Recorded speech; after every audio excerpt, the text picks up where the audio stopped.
Thanks for having me.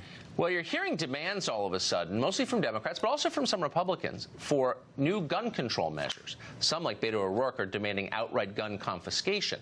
But not everyone on the left is on board. Jason Nichols is a professor of African American Studies at the University of Maryland, and he joins us tonight. Professor, thanks a lot for coming on.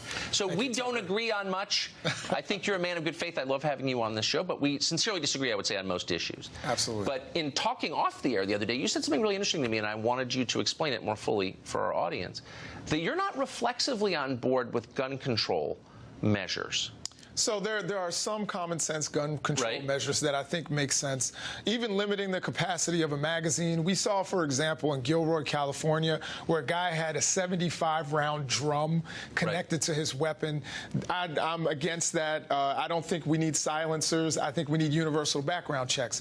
But gun confiscation goes way too far. When we look at the history of gun control in this country, it has been to keep guns out of the hands of black people. And that's indisputable fact. I would point anybody to Adam Winkler's work out of UCLA.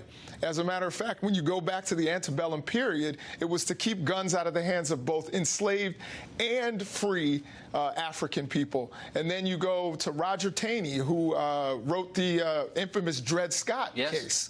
And one of the things that he said was that he didn't think that black people had rights that white people were bound to respect, in part because he thought if you extended those rights, that they would have the rights to carry and own guns. The Ku Klux Klan, the infamous terrorist group, conservative terrorist group, regardless of party. But a Democratic Party group. I mean, if we're being honest about it. Well, but they're still conservative Christian. Okay, but I'm saying they were Democrats. But at the same time, that group were advocates of gun control. So I think, honestly, you know, when you look at the history of the issue, I think that, you know, African-American people should be a little leery about people wanting to come around and take their guns. You think? Yes, I'm sorry to laugh, but you make a compelling case because what you're saying is factually true. Absolutely. And this is a non-racial point. It's just a point about human nature. But when you want to oppress somebody, you disarm him first, of course. And you've seen that in totally homogeneous countries where race is not a factor, but the first thing the government does is disarm the population before doing something horrible to them, obviously. So because what you just said is so clearly true, why is it so rarely said out loud? You know, I'm not exactly sure. You know, some of our civil rights heroes that are oftentimes not acknowledged, whether we're talking about the Deacons for Defense or we're talking about Robert F. Williams, I'm not sure exactly why people don't state this. I think Martin Luther King for gun control? Well, Dr. King at one point was certainly a gun owner, and at one point they actually said a journalist nearly sat on top of a gun in his home and called his home an arsenal.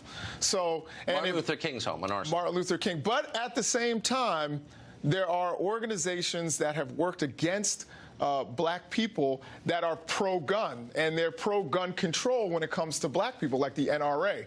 So that has a very I would say I'm not here to speak for the NRA, but as someone who believes in the Second Amendment, I believe it's a universal principle that applies, it goes without saying, but I will say it explicitly, that applies without regard to race, of course.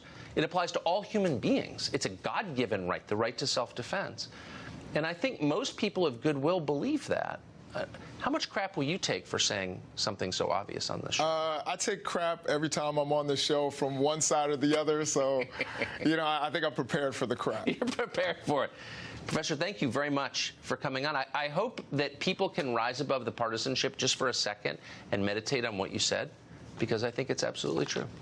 Great to see you. Thanks a lot, Tucker.